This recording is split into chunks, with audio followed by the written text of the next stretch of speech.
The text message arrived at 11:47 p.m. while I was reviewing structural blueprints in my Cleveland hotel room. Victor Ames, my neighbor and the only lawyer I actually trusted, never minced words. Your buddy Craig just showed up at your place with flowers for your wife. Thought you should know. I set down my coffee and stared at the screen. Flowers? How original. Maybe he'd vacuum afterward too.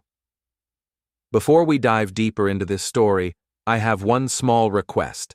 Please subscribe, drop a like, comment, and hit that hype button to boost this channel so more people can discover these incredible Reddit stories.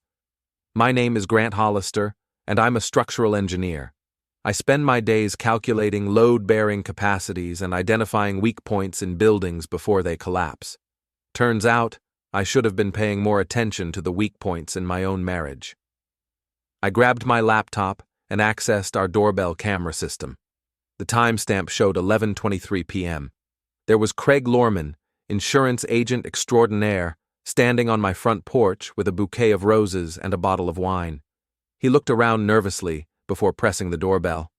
The door opened, and there was Jessa, my wife of 15 years, wearing a silk robe I'd never seen before. Her hair was perfectly styled, makeup fresh. Funny how she never looked that put together when I came home from work. They embraced. Not a friendly hug. The kind of embrace that told a story I didn't want to read.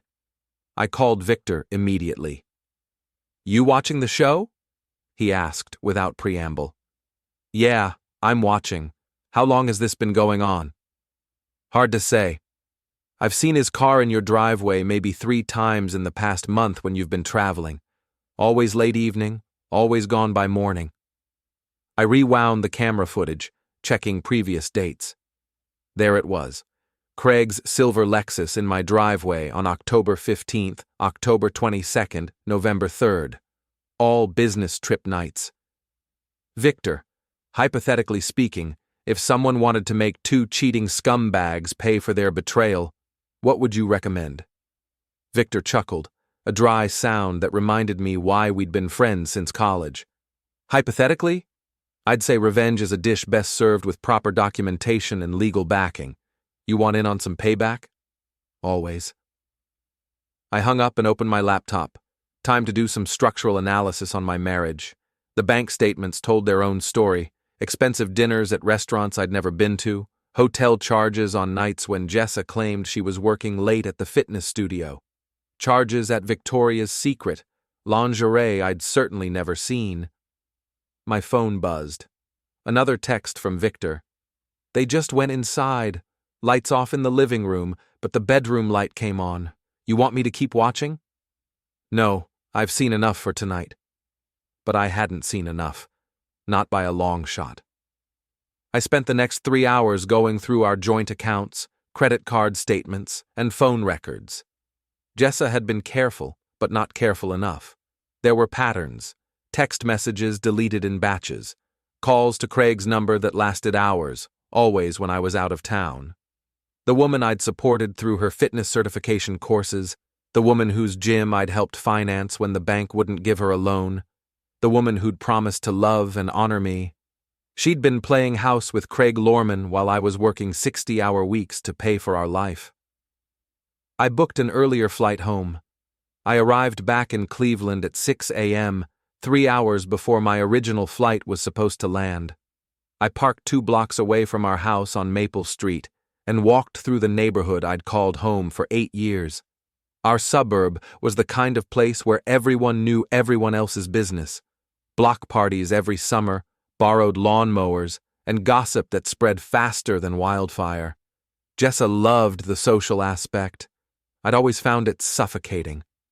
Now I was grateful for nosy neighbors. I let myself into the house quietly. Jessa was still asleep, her phone charging on the nightstand beside her. I resisted the urge to grab it and scroll through her messages. That would come later, and it would be done properly. Instead, I went to my home office and printed everything. Bank statements, hotel receipts, restaurant charges. I organized them chronologically in a manila folder. 15 years of marriage, and it all came down to a paper trail of betrayal. Jessa found me in the kitchen at 8 a.m., drinking coffee and reading the newspaper like it was any other morning. "Grant, you're home early. I thought your flight wasn't until later. Caught an earlier one. Missed you too much to stay away." She kissed my cheek, and I smelled cologne that wasn't mine. "How was the conference?" "Educational. Learned a lot about structural integrity and what happens when foundations are compromised." She didn't catch the double meaning. She never was good at subtext. "I'm going to shower and head to the studio. We've got that new client orientation today." "The one that keeps you out so late?"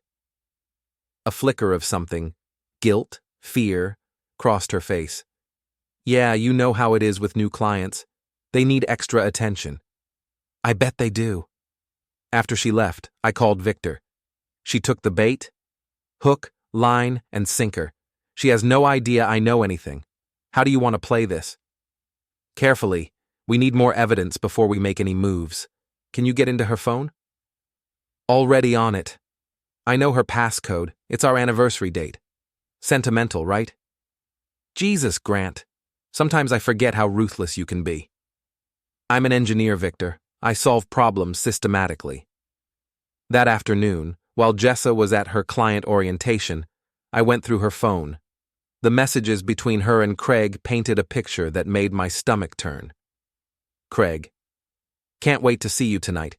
Bring that red thing you wore last time." Jessa: "Grant's in Chicago until Thursday. We have the whole night." Craig: "Your husband's an idiot if he can't see what he's got." Jessa: "He's too busy with his blueprints to notice anything. Sometimes I think he cares more about buildings than people." That last one stung more than it should have, maybe because there was some truth to it. I screenshot everything and sent copies to my personal email account. Then I did something that surprised even me. I created a group chat and added Victor. "Victor, meet my wife's boyfriend. Craig, meet the guy who's going to help me destroy your life."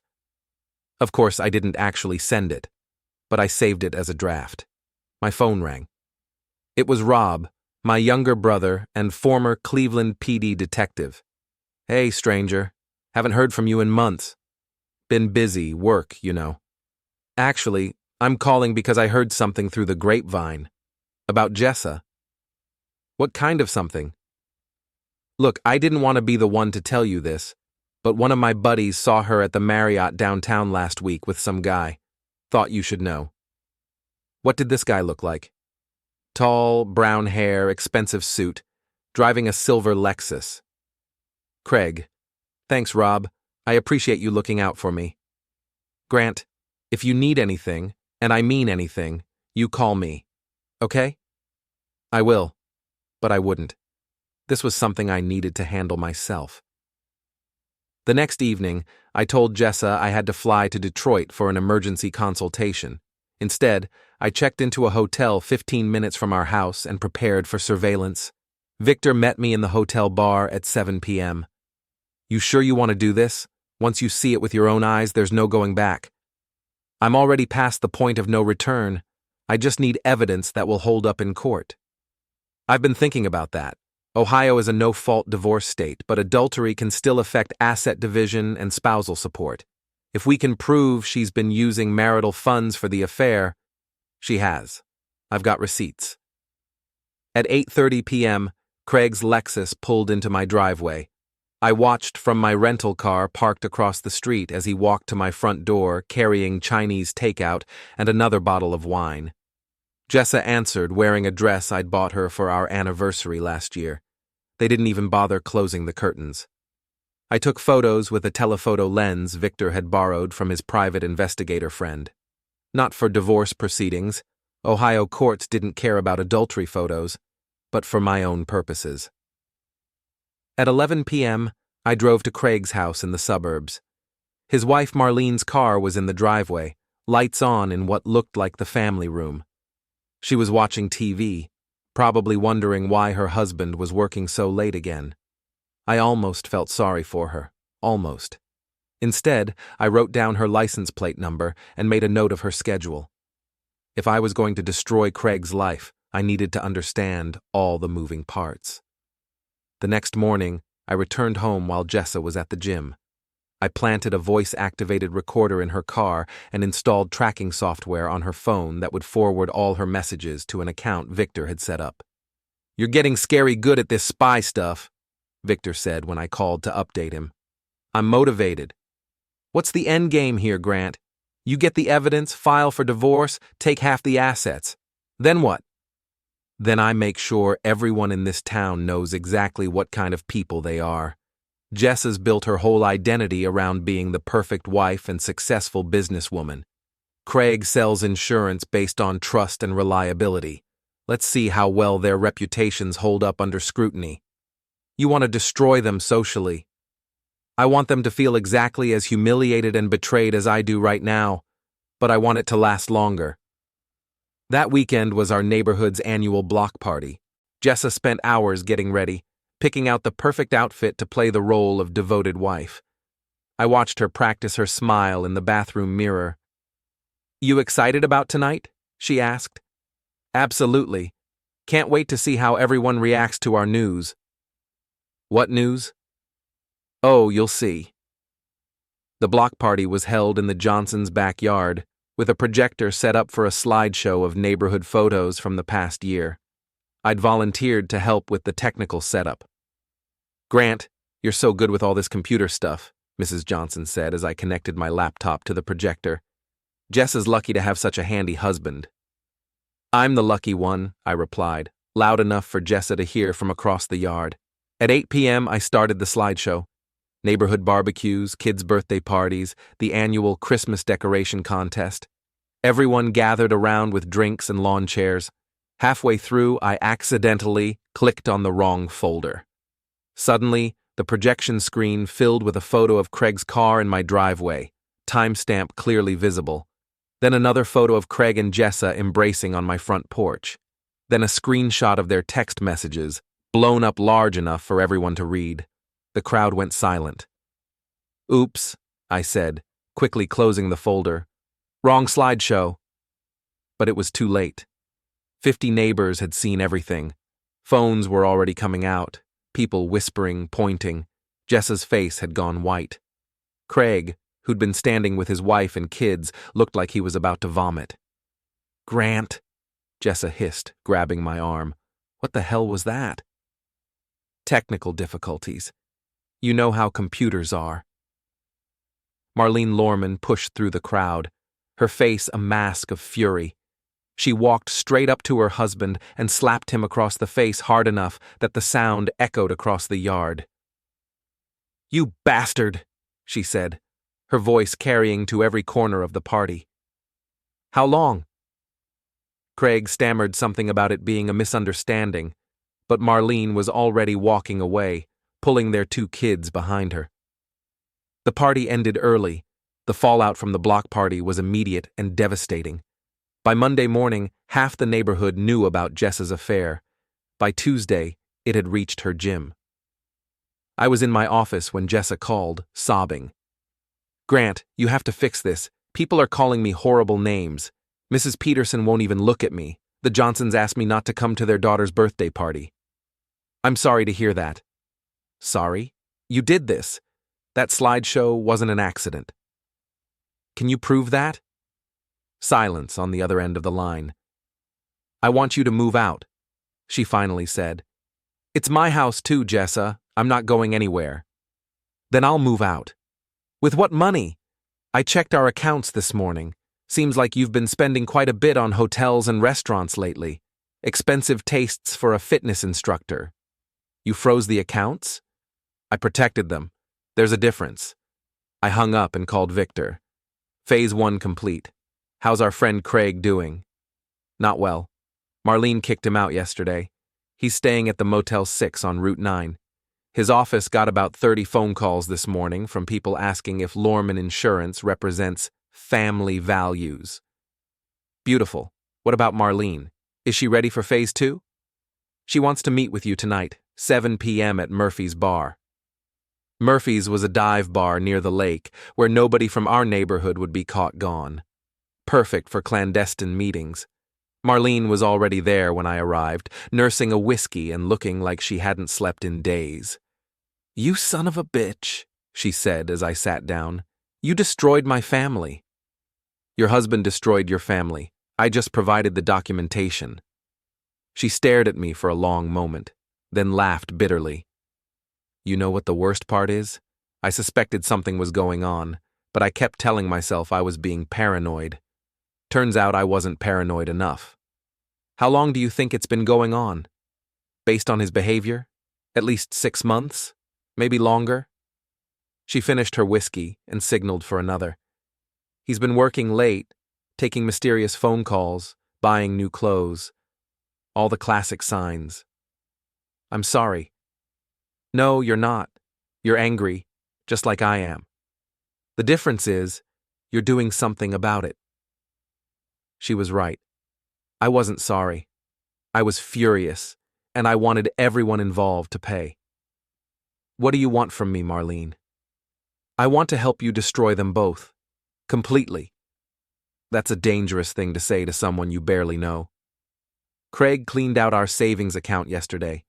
Took everything except what was in my personal checking account. He's trying to hide assets before I file for divorce. She leaned forward.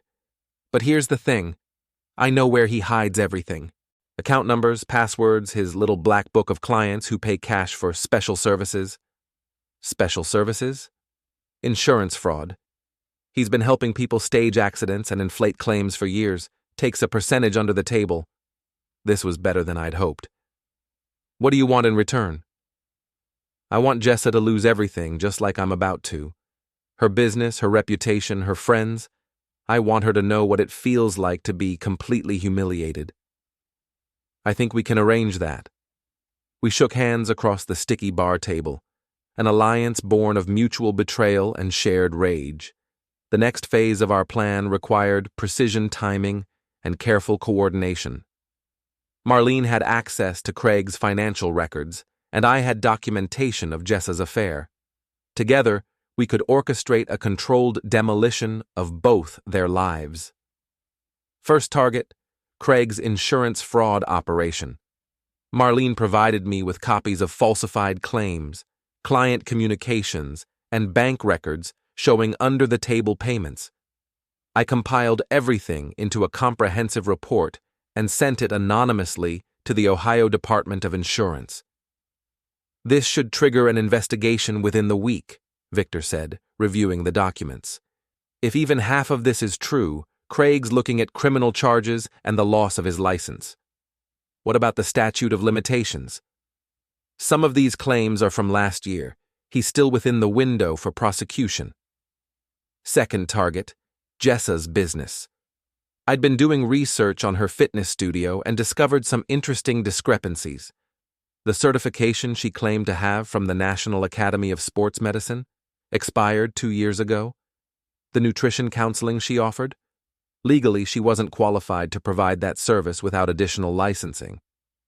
I filed complaints with the appropriate regulatory bodies and sent anonymous tips to 3 of her biggest corporate clients. You're being thorough, Marlene said when I updated her on our progress. I'm being systematic. This isn't about revenge anymore. It's about consequences. They made choices, and now they get to live with the results. What about the personal stuff? The humiliation factor? That's where you come in. I need you to get me into Craig's apartment. Why? Because I want to document everything. Their relationship, their plans, their private conversations. I want evidence that this wasn't just a physical affair. They were planning a future together while lying to both of us. Marlene had kept her key to Craig's apartment. The next afternoon, while he was at work and Jessa was at the gym, we let ourselves in. The place was a mess. Takeout containers everywhere, clothes scattered around, empty wine bottles on the counter. But what caught my attention was the laptop open on the kitchen table. Craig hadn't bothered to log out of his email. I spent an hour going through his messages while Marlene searched the bedroom. The correspondence between Craig and Jessa was even more damning than I'd expected.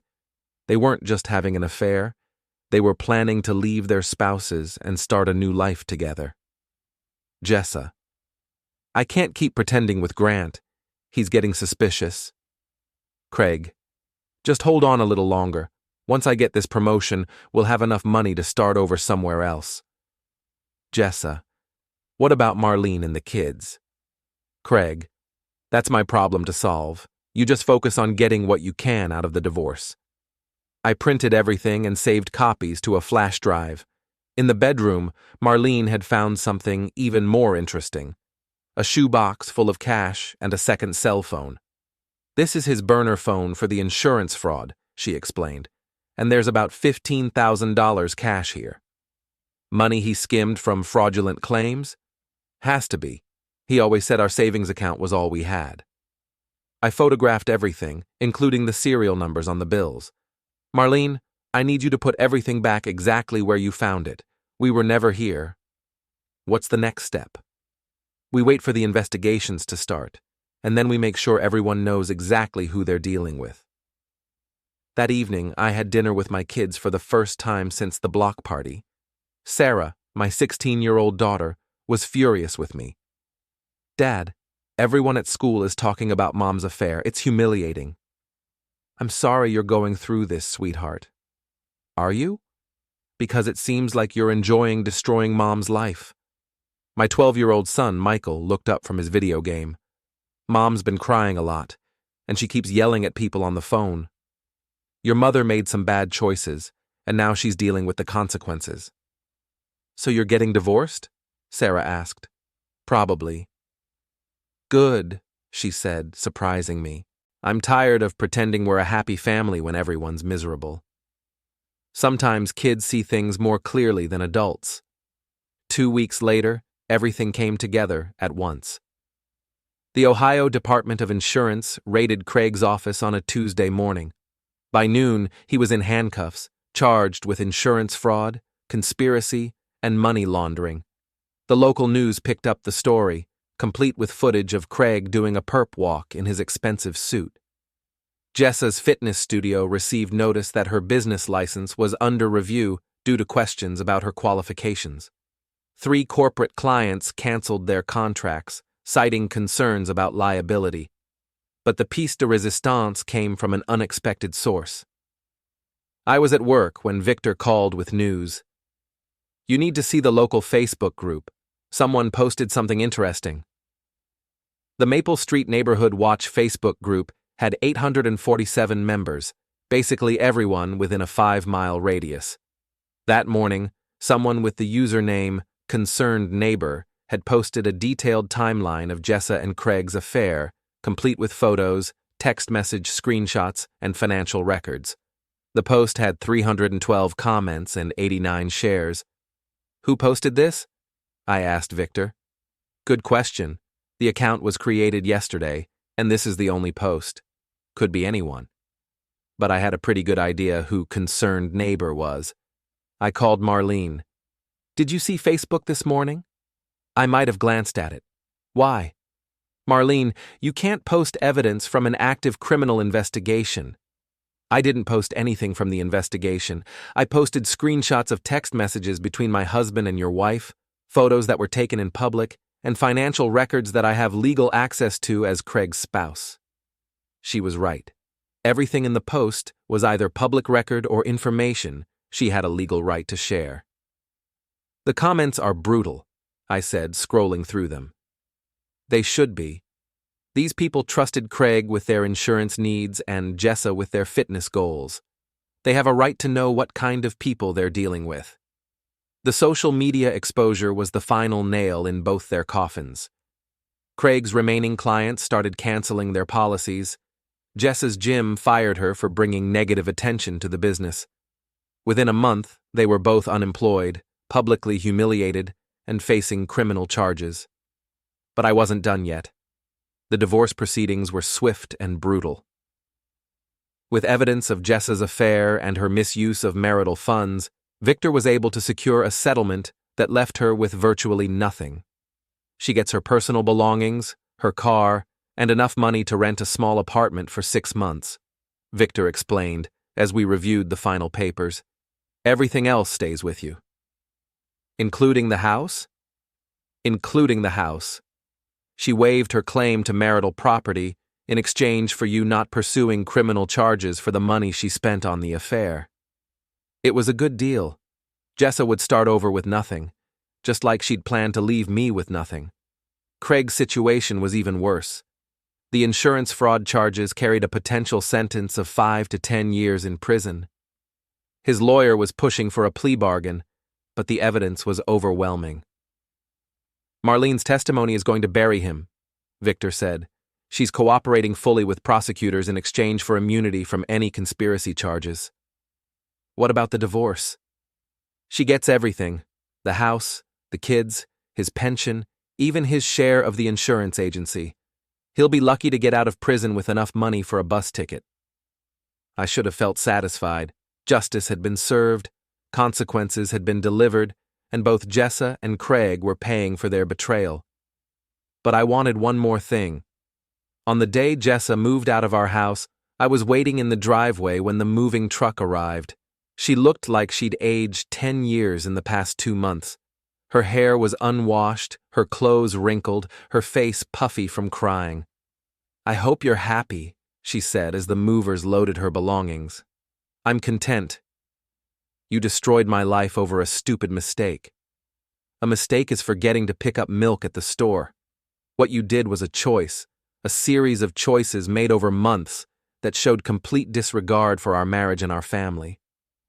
I loved him. No, you loved the attention. You loved feeling desired and special. You loved the excitement of sneaking around and lying to everyone who trusted you. She started crying again, but I felt nothing. "Where will you go?" I asked.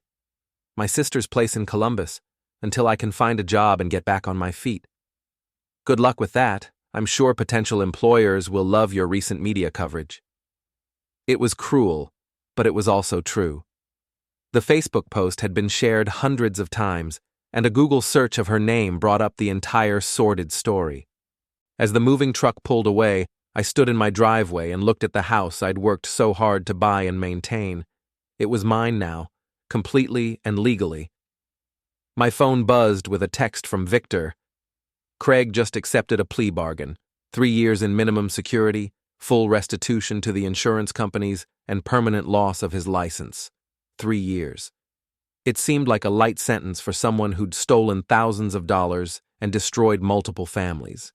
But then again, he'd also lost his wife, his kids, his career, and his reputation. Some punishments last longer than prison sentences. 6 months after the divorce was finalized, I ran into Marlene at the grocery store. She looked better than she had during the worst of the scandal. Healthier, more confident, like a weight had been lifted from her shoulders. "How are you doing?" I asked. "Better than I expected. The kids are adjusting well, and I started a new job at the bank downtown. Turns out, I'm pretty good with financial investigations." "That's great. You deserve a fresh start. What about you? Any regrets about how everything went down?" I thought about it for a moment. Did I regret destroying 2 people's lives? Did I feel guilty about the systematic way I dismantled their careers, relationships, and reputations? "No," I said finally. "They made their choices. I just made sure there were consequences.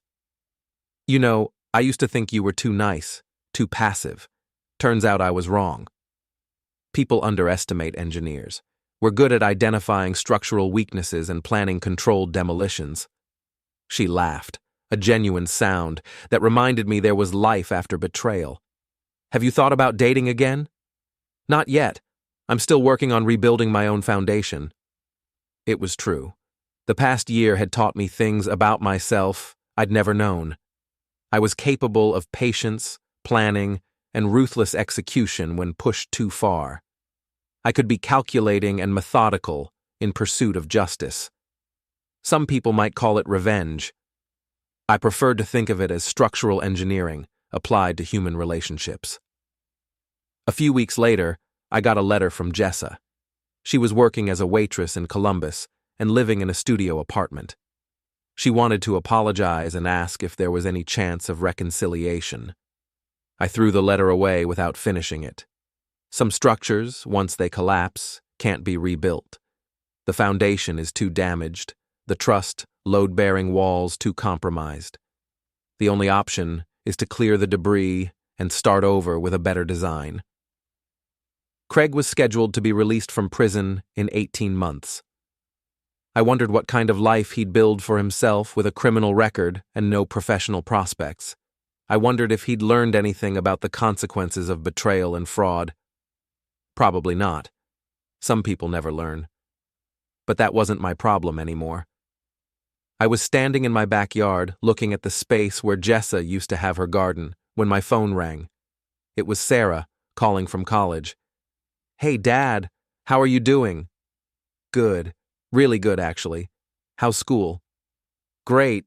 I wanted to tell you something. I'm proud of how you handled everything with Mom. I know it wasn't easy, but you did the right thing." "Thanks, sweetheart. That means a lot. Also, I'm bringing someone home for Thanksgiving. His name is David, and he's studying engineering like you. I look forward to meeting him." After I hung up, I realized I was smiling. For the first time in months, I was genuinely looking forward to the future. The house felt different now, lighter, like a building that had been properly inspected, its structural problems identified and corrected, its foundation reinforced for whatever storms might come. I walked back inside and opened my laptop. I had blueprints to review, calculations to check, problems to solve. It's what I do best.